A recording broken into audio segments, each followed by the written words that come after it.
Assalamualaikum warahmatullahi wabarakatuh. Ya, baik kepada seluruh mahasiswa, kali ini saya akan membahas mengenai bagaimana menyusun tinjauan pustaka.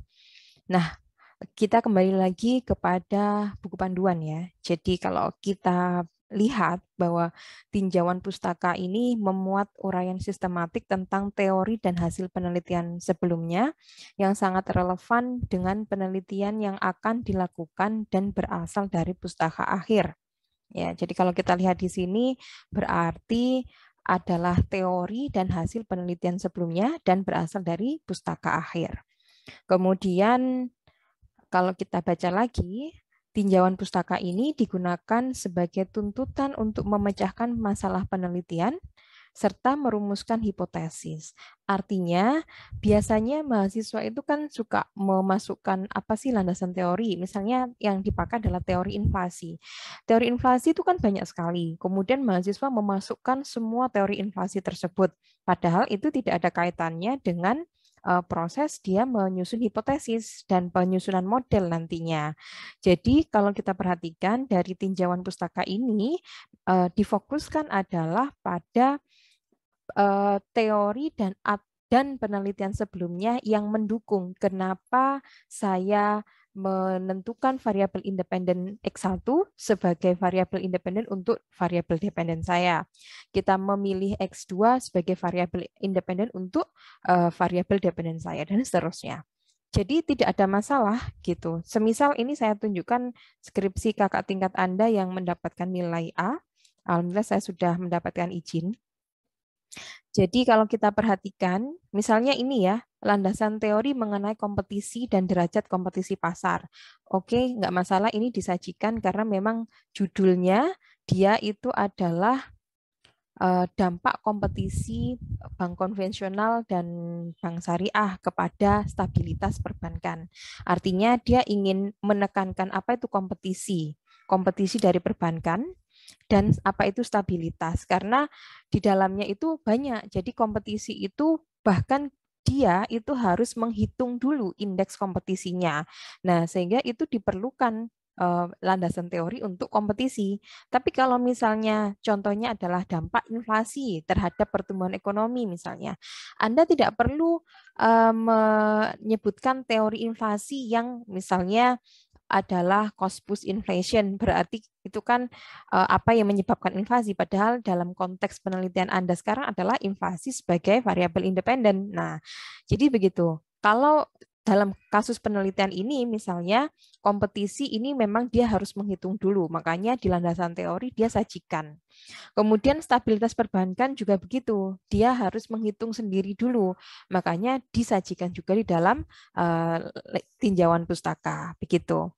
Nah, setelah menyajikan kompetisi dan stabilitas perbankan, maka baru di sini.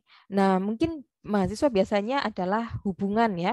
Nah, ini sebaiknya kita cari kita diganti saja dengan kata pengaruh. Karena kan kita dalam model regresi apapun itu adalah selain mencari hubungan pastinya kita juga mencari pengaruh karena regresi lebih ditekankan pada pengaruhnya gitu ya. Jadi apa pengaruh kompetisi terhadap terhadap ya terhadap stabilitas atau risiko perbankan. Nah, baru di sini kita mensupport misalnya ada teori, ada tinjauan ada penelitian terdahulu, itu dimasukkan di sini. Nah, begitu. Ya. Kemudian selanjutnya ini juga begitu berarti adalah pengaruh indikator perbankan dan variabel ekonomi makro terhadap stabilitas perbankan. Kayak gitu.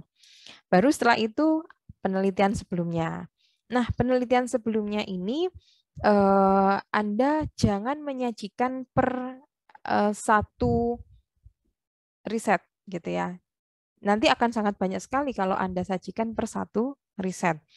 Tapi Anda lebih dikelompokkan. Ya, jadi di penelitian sebelumnya ini kita coba mengawalinya. Mungkin Anda bingung ya cara mengawalinya bagaimana.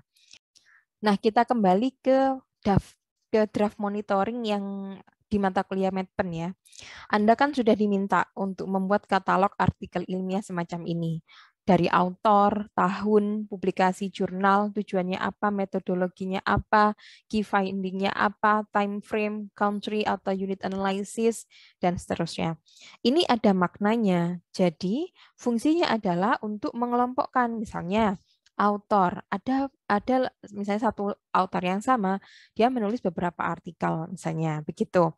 Kemudian biasanya kita kelompokkan berdasarkan tujuannya ya, misalnya atau lokasinya. Oh, penelitian serupa sudah dilakukan di Indonesia. Belum ada di Indonesia tapi sudah ada di negara-negara lain misalnya siapa saja kayak gitu. Jadi ini sangat berfungsi sekali gitu ya. Jadi bukan semata-mata ini tidak ada fungsinya kayak gitu. Kita kembali ke contoh. Nah, sehingga dari sini diawali ya, penelitian terdahulu berkaitan dengan kompetisi terhadap stabilitas perbankan sangat beragam. Nah, ini typo ini sangat banyak. Kemudian penelitian ini pertama kali dilakukan oleh siapa? Objek Amerika Serikat, oleh siapa? Spanyol, oleh siapa? Yang menemukan bahwa terhadap hubungan negatif terhadap kompetisi dengan bank failure. Nah, ini yang perlu kita perhatikan gitu ya. Nah, jadi tidak dibahas misalnya satu-satu. Gele meneliti tentang apa. Mungkin ini saya contohkan satu mahasiswa bimbingan saya, tapi ini masih draft sekali. Di penelitian terdahulu ya. Ini langsung bank berupaya mengganti penurunan laba akibat meningkatnya persaingan dengan mengalihkan fokus kegiatan bank dalam kegiatan non-intermediasi. Penelitian yang dilakukan oleh Ali menilai dampak dan seterusnya. Ini membahas satu-satu. Nah, ini tidak perlu. Ya, misalnya kare dan seterusnya. Satu paragraf, satu artikel. Tidak seperti itu. Tapi kita bikin seperti ini. Ya, ini dikelompokkan. Ya, kemudian misalnya literatur competition fragility mendukung argumentasi bahwa semakin kompetitif maka bank akan semakin rapuh dan sebaliknya. Jadi kalimat pertama di dalam paragraf itu adalah kesimpulan dari rangkuman ini ya, dari sekian banyak riset terdahulu. Nah, kayak gini. Ini adalah kalimat penjelasnya. Jadi kalimat pertama ini kesimpulannya apa sih, ngomongin apa sih kita dari pengelompokan yang kita lakukan, kayak gitu. Kemudian misalnya ini, selanjutnya temuan yang lain mengarah pada competition stability yang menyatakan hubungan berkebalikan antara variabel kompetisi dan stabilitas perbankan. Didukung oleh risetnya siapa saja, kayak gitu. Jadi bukan satu-satu seperti contoh yang tadi ya.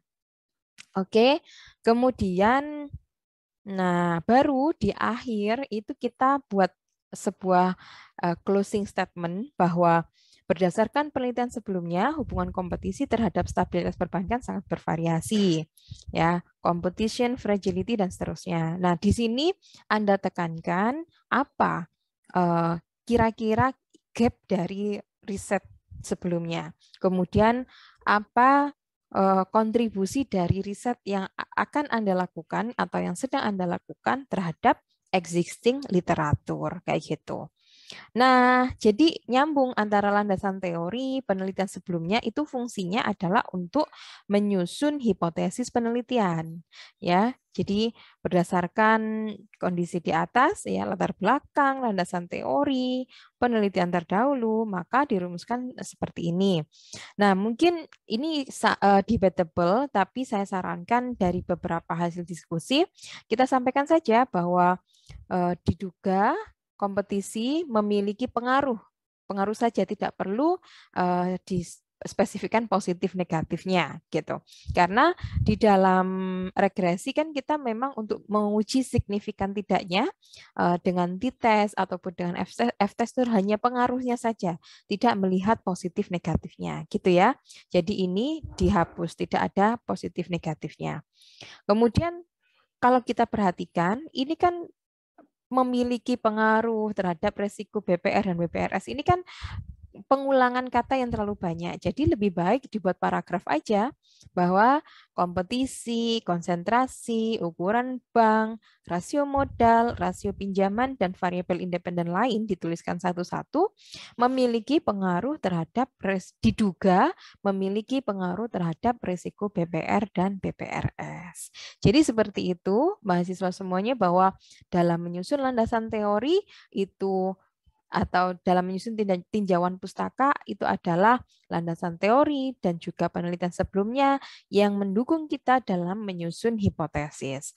Semoga bermanfaat penjelasan saya. Terima kasih. Assalamualaikum warahmatullahi wabarakatuh.